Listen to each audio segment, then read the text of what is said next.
Welcome to the Solomon Show. I hope everybody had a nice week. Thank you for joining me again. Let's get started. I'm your host, Solomon. We're going to continue our journey back into the Chronicles of Cancun, Part 5. Let's begin with our first story.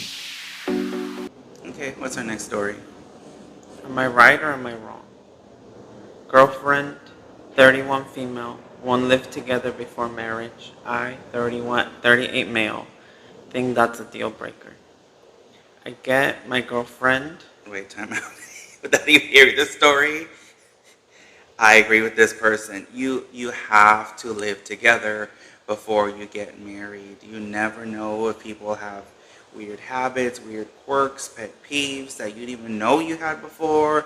Like if they're messy or they do weird stuff. Like I don't know. Like do they like to put their dirty laundry in the refrigerator? Like you have no idea, or freeze their poo or something. Like you have no idea. You need to live with the person first because things can change. Like the other story we had about the guy and he would neglect the cat and just poo all over the floor walking throughout the house.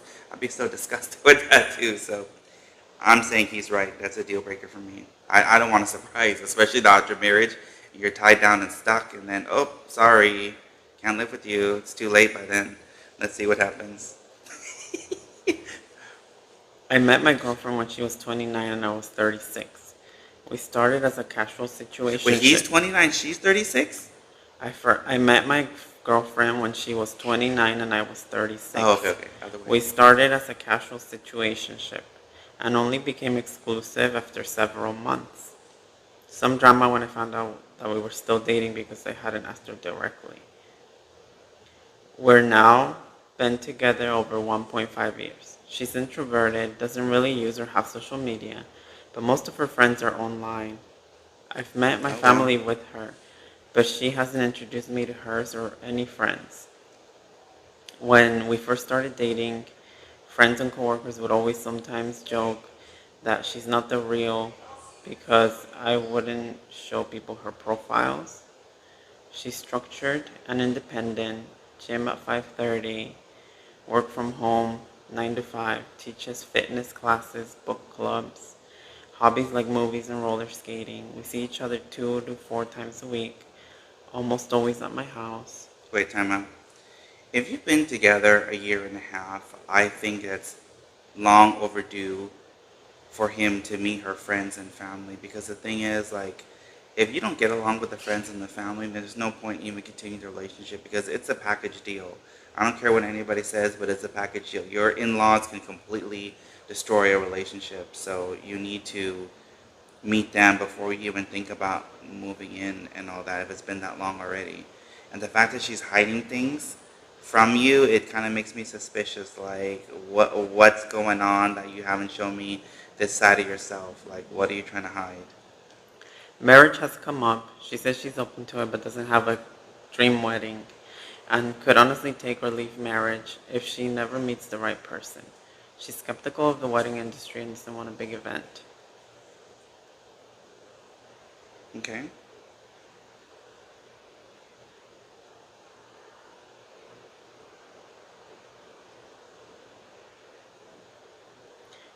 At dinner with my family, when my sister brought up weddings, my girlfriend made a comment that she was always told second weddings shouldn't be big or that they're tacky. Wait, what? Second wedding? It wasn't malicious, but my mom and sister thought it was odd since I'm the one who's divorced. I was married in my 20s. And they wonder if she's been married before. She hasn't.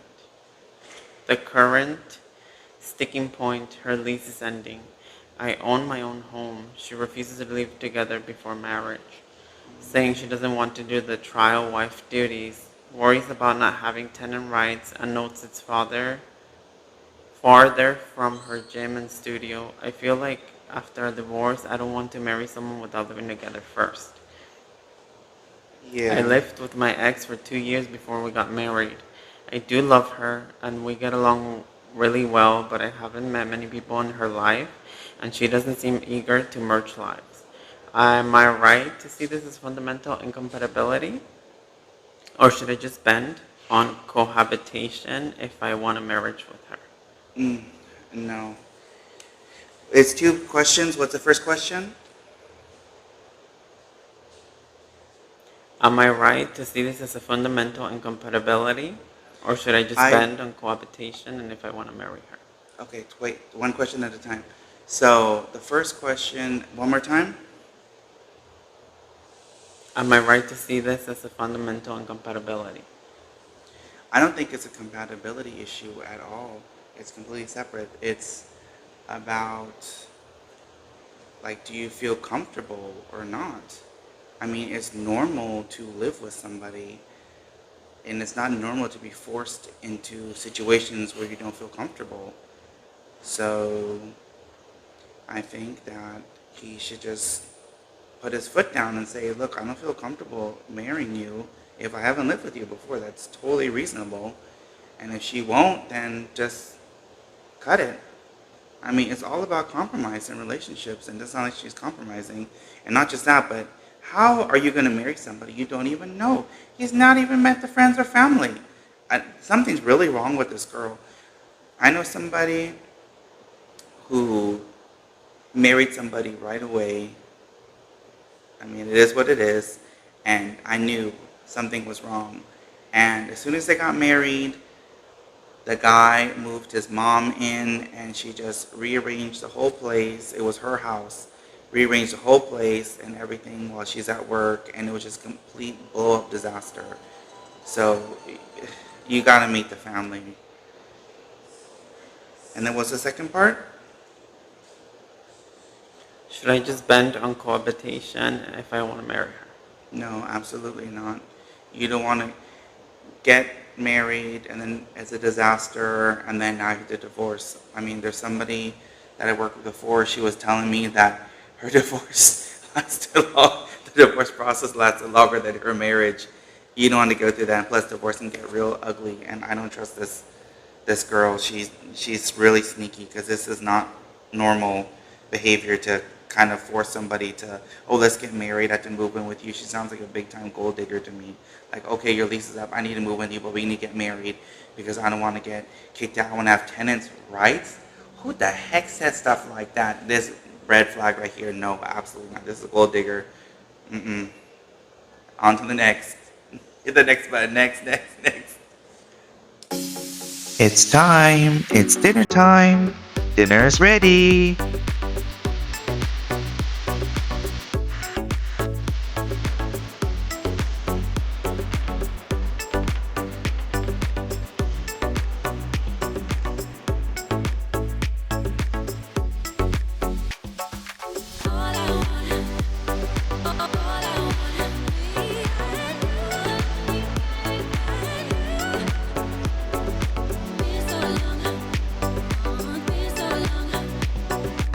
And for our next story. So what's our next story?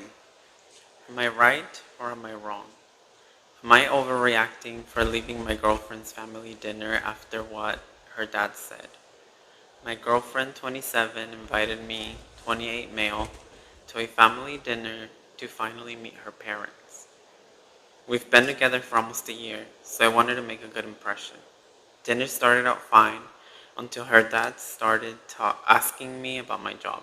I work in IT, and while it pays well, it's not a high status career.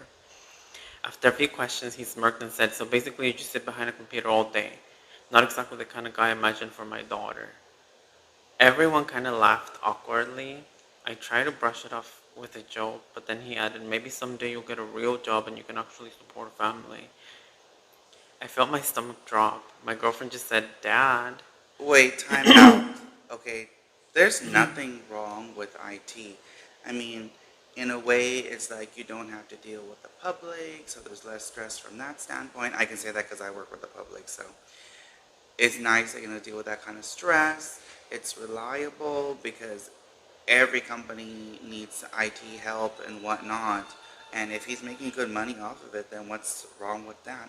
I think it's weird for the dad to stereotype that, oh, like you're a nerd or blah blah blah. It doesn't make any sense to me. And if the daughter's happy, then what's the problem? Go ahead. I felt my stomach drop. My girlfriend just said dad, but didn't defend me beyond that. I Mm, quietly excused myself, said I wasn't feeling well, and left. Later that night, my girlfriend texted me saying I embarrassed her by walking out and that I should just let it go because her dad was only teasing.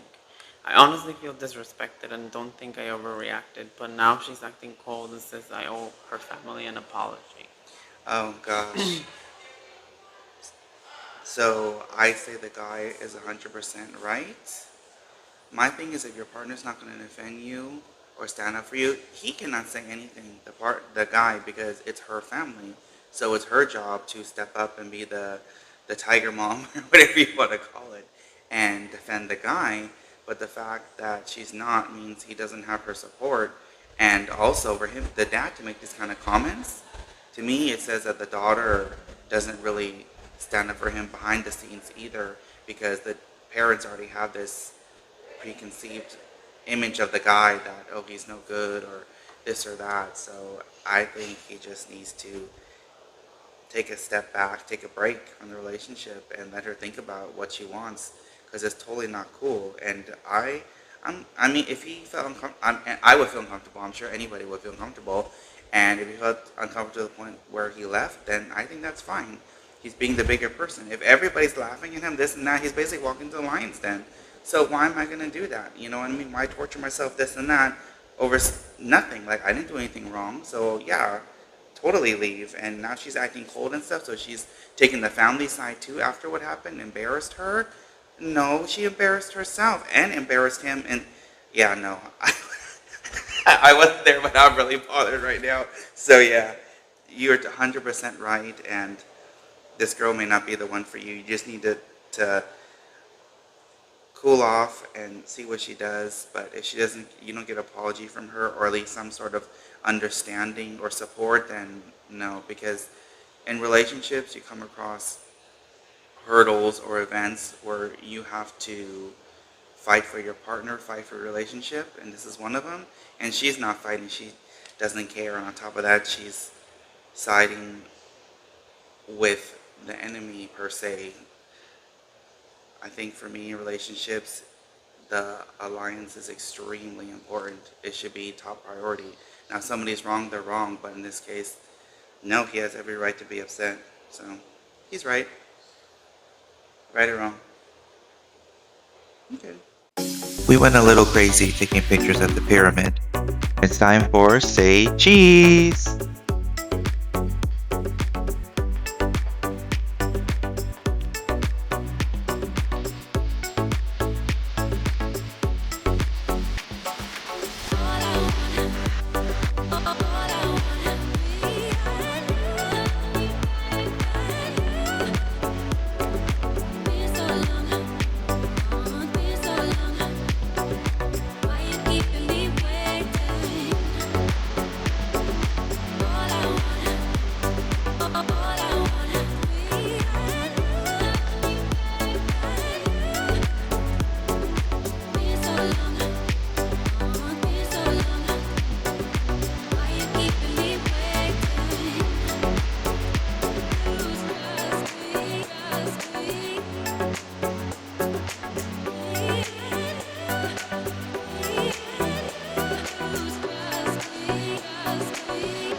I don't care what anybody says, this mural is the coolest thing I've ever seen.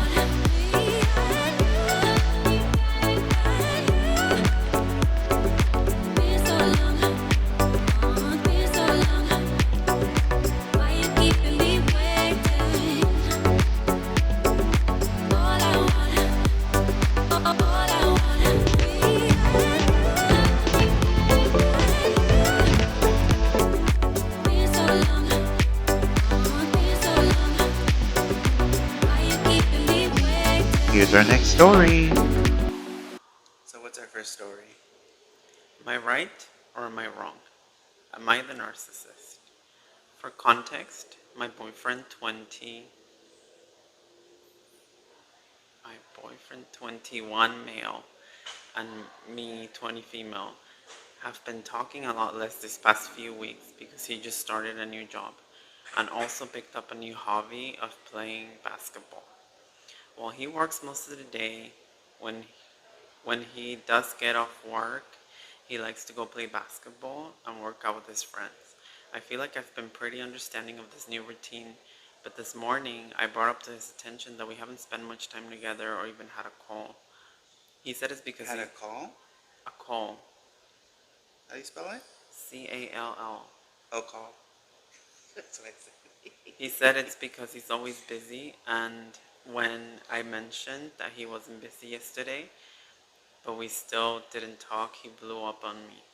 He started saying that the only reason he got this job was for us to provide a better life and that I don't appreciate anything he's doing. It made me feel bad because I couldn't be further from the truth. He's a really hardworking guy and I want him to have the space to be himself, but I also hate that he doesn't have the time for us anymore. Am I narcissistic for asking him to make spending time with me as a priority?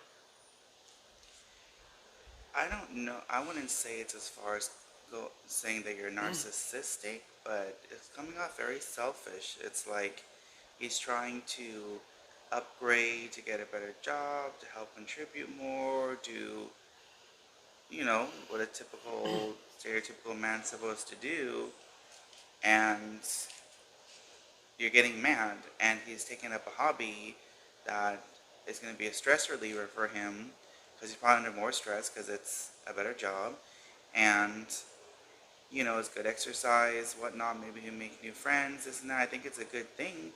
I think she's just needy, clingy, and probably bored, and she should just find a hobby too and just relax. I mean, he's doing things that he's supposed to do. There's nothing wrong with that. I just think she needs to get the hobby.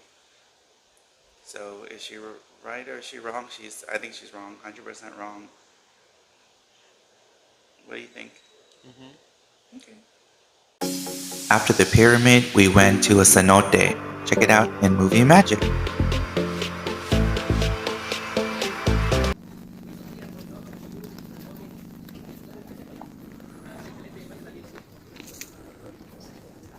Say hi.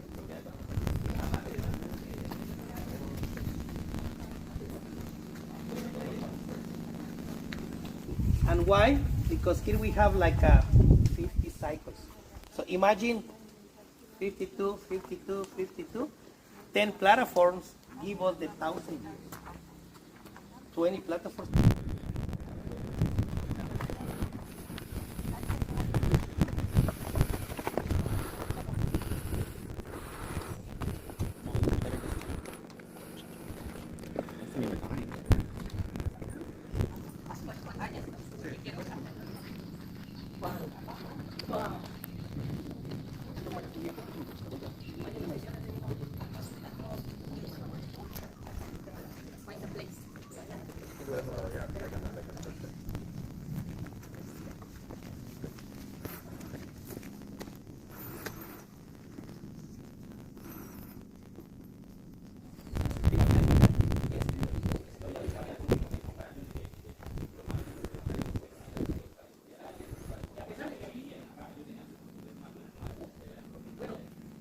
¿Saben por qué? ¿Saben por qué? ¿Saben por qué? No, pudo haber vivido solo 5 minutos. ¿Sabían? Porque realmente no conquistó. La Iglesia Católica vino, la gente se fue a la costa, pero cuando llegaron, le llegó la Iglesia Católica se regresaron así. Nuestros muchos mayas conservan. Pero mucho mayo también.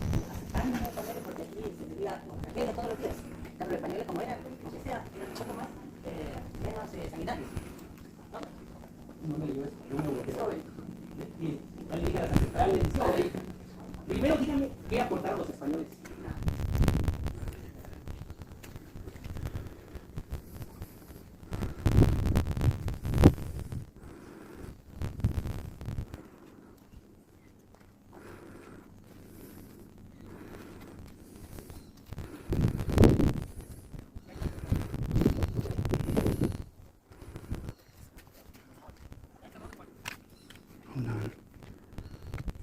Because as soon as I got in the car to move, they would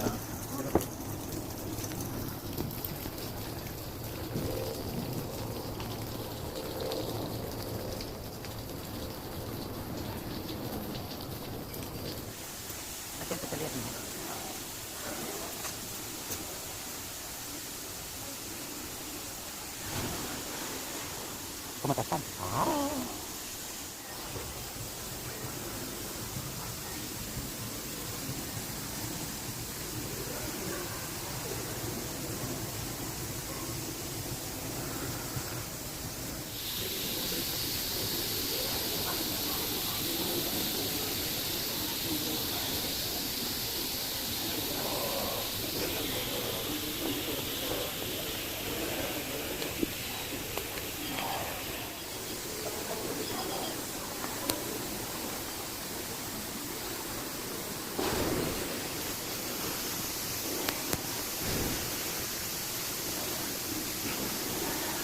How can we do that?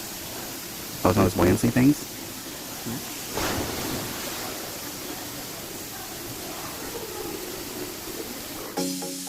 Here's our final story of the day. What's our next story? Am I right or am I wrong? 18 male. Feel like I'll never find my person. Look, I know this is normal and all to be 18 and never been in a relationship or had a kiss or something. But for some reason... Never had a kiss? Never had a kiss or something. Okay. But for some reason it just feels different. Maybe it's just main character delusion kicking in, but I just feel helpless.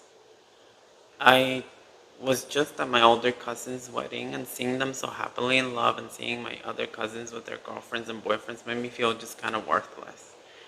It's like everyone in my family has found their person so easily. Even my younger brother has had girlfriends in the past, but me, nothing. Even at parties or if I'm out in general, it seems like no girls have interest in me. I think I'm a relatively attractive guy. I'm 6'3", which also seems like it would make it easier, but still nothing. All my family and my cousins also say I'm the funniest person they know, but it seems like no girls ever want to talk to me and even get to know me. Maybe it's a self-esteem issue and confidence thing, but the dating world and love all seems useless, and I feel like I'll never find love. Is it? So it's interesting because I've been reading a lot of stuff about this in America, that men don't feel adequate, and I guess it's a self-esteem issue and self-worth slash what is a man type issue. But I mean, you're 18, you're so young, you're still discovering who you are, what you like, what you don't like. You know, you're entering into adulthood. Like, there's so many new changes in life happening at 18. I would not worry about it. Like, worry about having fun and think about, I mean, you're the age you want to go to college, think about what you want to study, your career. There's so many more other important things than a relationship right now. And your younger brother is dating this and that. I mean, to be honest, if I had kids and they're dating and doing all this stuff as a young teenager, it would bother me because I want them to focus on their school. I want them to focus on their career. It's like what I tell my friends' kids and whatnot. Your career, your job, that's your guarantee in life. You know, that's not going to go away, your education. But relationships, you look at the divorce rate, how high it is, and how many people break up and stuff. It's just not worth it. To me, that's a gamble. But your career is your guarantee. You should focus on that, and everything will fall into place. Like, you're too young to be thinking about marriage anymore. These Disney movies and stuff is not real, you know? So just don't worry about it. Everything will work out and you'll be fine. And if other people are dating, great, but you need to do what you need to do for your life. So that's my advice to you. Last but not least, we have Solomon's words of wisdom. Hey everyone. So today we went to the Mayan city of Ek Balam, and we were talking to the Mayan people there, and it was fascinating because they were talking about what was considered high class back then versus what's high class society now. And he was saying that in ancient times it was the astrologers, the mathematicians, the scientists, and he even named teachers that were considered the high class people that everybody looked up to, because those were prestigious jobs and you had to be really intelligent to hold those positions. So everybody looked up to them. Like they had separate seating, this and that, at various public venues. And then talking about what's considered high class now. So he was saying CEOs of companies is pretty much is what it's been reduced to. And I was like, what an interesting way of thought, huh? But I was and he was talking to me about working conditions, how they've changed. And I said, I don't know because I don't live here, but I can tell you it's definitely changed in America. I can tell you that. And I just wanted to say to everybody here that I know my mom always says, oh, everybody's under a lot of stress. That's why they're so angry. So just, let things go that people do. And I tell my mom, yeah, everybody's under a lot of stress, but that's not right to treat each other badly or to treat each other poorly. And what I want to say is that, everywhere you go, I'm sure you've seen it, that a lot of stores have a lot of merchandise in the aisles still need to put back on the shelves, this and that, and it's because everybody is overworked and understaffed. So we're all going through it, so let's just get through it together. Be patient, be nice to one another, just take a deep breath. It's not the end of the world. There's no use to scream at the worker. They're trying to do the best they can do, because I'm sure it's that way at your job too. So just be nice, smile, life is short, and be happy. And that's the only way we're going to get through this. If you want to help the person, that's great, you can. But otherwise, be kind. Thank you so much for watching. That's it for this episode. Thank you so much for watching. If you have any questions or suggestions, please comment below. I'd love to hear from you. In the meantime, please don't forget to like, share, and subscribe. Most importantly, remember to be kind to one another. Until next time, bye for now.